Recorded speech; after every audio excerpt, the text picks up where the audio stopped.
We now go to the gentleman from the Massachusetts Institute of Technology, Mr. Massie. And Kentucky, for that matter, too. Yes, Kentucky. It's been a bad couple of months to be from MIT, thanks to one of our witnesses. I've reviewed your extensive and impressive curriculum vitae. It's 17 pages long.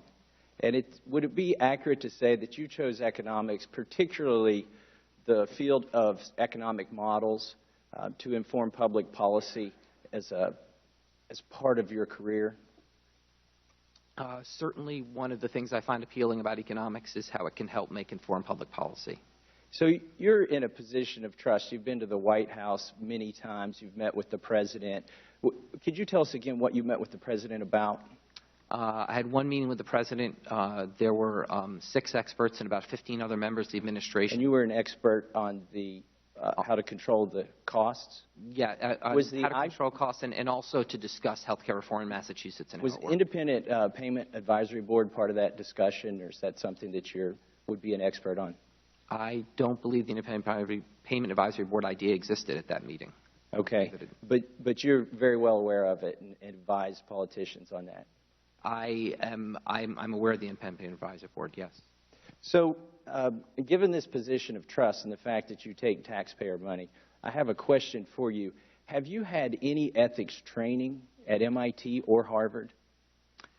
As a condition for receiving federal grants, we have to take a human subjects test. So MIT, a number of ethical issues. And MIT has an ethics policy, correct?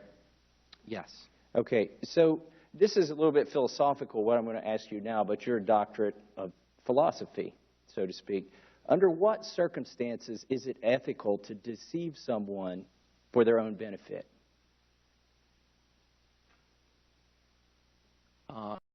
I'm not aware of circumstances in which that could you imagine maybe an adult could withhold information from children for their own benefit?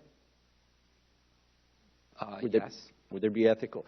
Now, so if you understand that, then you understand why my constituents are so offended by your proposition that it's okay to deceive or obfuscate for somebody's benefit. Compounding the insult that you delivered to them is the fact that they pay your salary. So do you understand fully why it was so insulting? You patronized them. You were condescending. I was. And, I agree. And my colleagues on the Democrat side of the aisle are upset with you simply because you committed candor.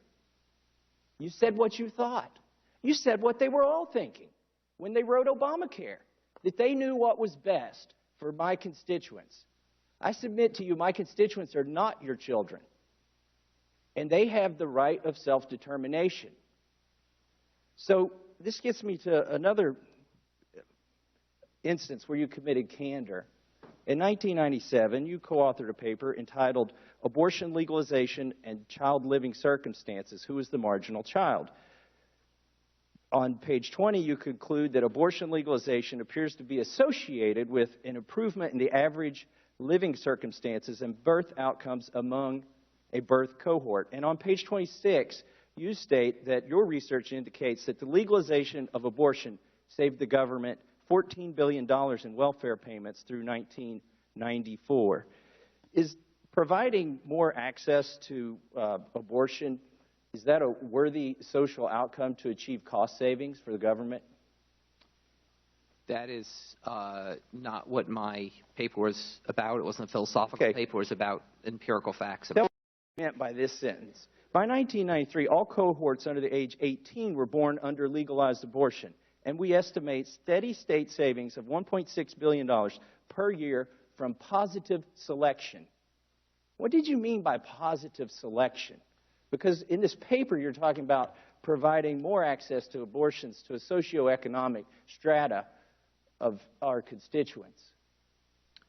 What the paper did was look at... What did you mean by positive selection in abortion? In that paper, we were studying the characteristics of children who were born before and after abortion was legalized. By comparing those characteristics, you can infer the characteristics of the kids who were not born. So what you inferred, I find chilling, what you inferred is that if we reduce the number of people or children born, life will be better for the rest of us still living. Specifically, you seem to suggest that if we eliminate or reduce the number of poor people that are born, this will make life better for all Americans. And this gets me to my final point, which is the Independent Payment Advisory Board. My constituents fear that this is, in fact, a method by which Obamacare will ration health care for the elderly and therefore implement cost savings for Medicare. So my question to you is, does your philosophy on abortion, that it can save money and improve outcomes, have any implications in the realm of end-of-life care? You argue that abortions of poor children raise the average living circumstances in your paper for the rest of us and save the government money. So, Dr. Gruber, if there are fewer elderly people, particularly poor elderly people, wouldn't that save a ton of money too?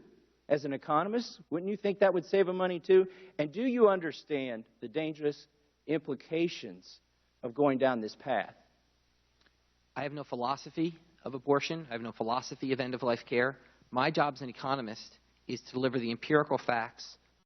All can make the necessary. And what would your facts be on the elderly? I don't understand the question. The end-of-life care. Do you advocate that the federal government should ration that?